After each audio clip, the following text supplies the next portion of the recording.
کسی زمانے میں ایک غیر مسلم نے اسلام قبول کیا تو اسے پوچھا گیا کہ اسلام کی کس قدر نے تجھے متاثر کیا ہے؟ تو وہ بولا کہ سیرت کا صرف ایک واقعہ میری ہدایت کا سبب بن گیا۔ کیا ہوا؟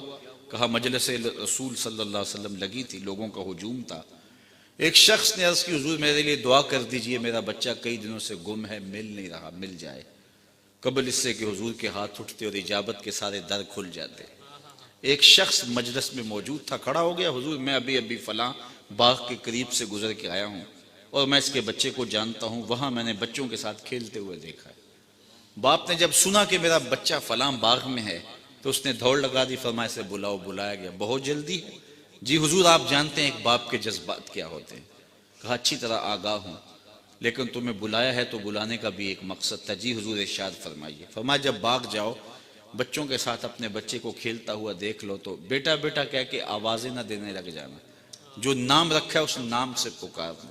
عرض کی حضور میرا بیٹا ہے، اگر میں بیٹا کہہ کے پکاروں گا تو حرج بھی کیا ہے؟ فرمایا تم کئی دنوں سے بچھڑے ہو، تمہارے لہجے میں بلا کا رس ہوگا اور تم نہیں جانتے، ہو سکتا ہے کھیلنے والوں میں کوئی یتیم بھی کھیل رہا ہو، اور جب تم اپنے بیٹے کو بیٹا کہہ کے پکارو گے، اتنا میٹھا لہجہ ہوگا تو اس کے دل پہ چوٹ لگے گی، کاش آج میرا باپ ہوتا تو مجھے بھی بیٹا کہہ کے پکار۔ کہا یہ شوق گھر جا کے پورا کر رہے ہیں، کوئی لاؤ تو صحیح کائنات میں ایسا۔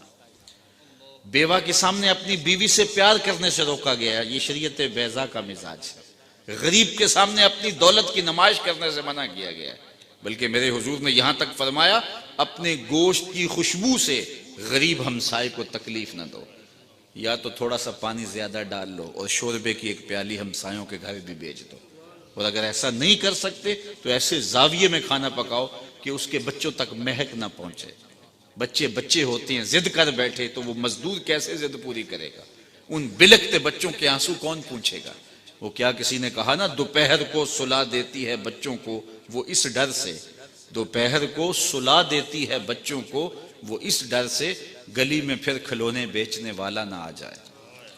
تو کہا حضور کی سیرت کے اس واقعہ نے کہ یتیم کے سامنے اپنے بچے سے بھی پیار نہیں کرنا اور اس کو بھی جو ہے وہ بیٹا کہہ کے آواز نہیں دینی، اس نے مجھے بتایا کہ کتنی نزاکت قلبیہ کا لحاظ رکھنے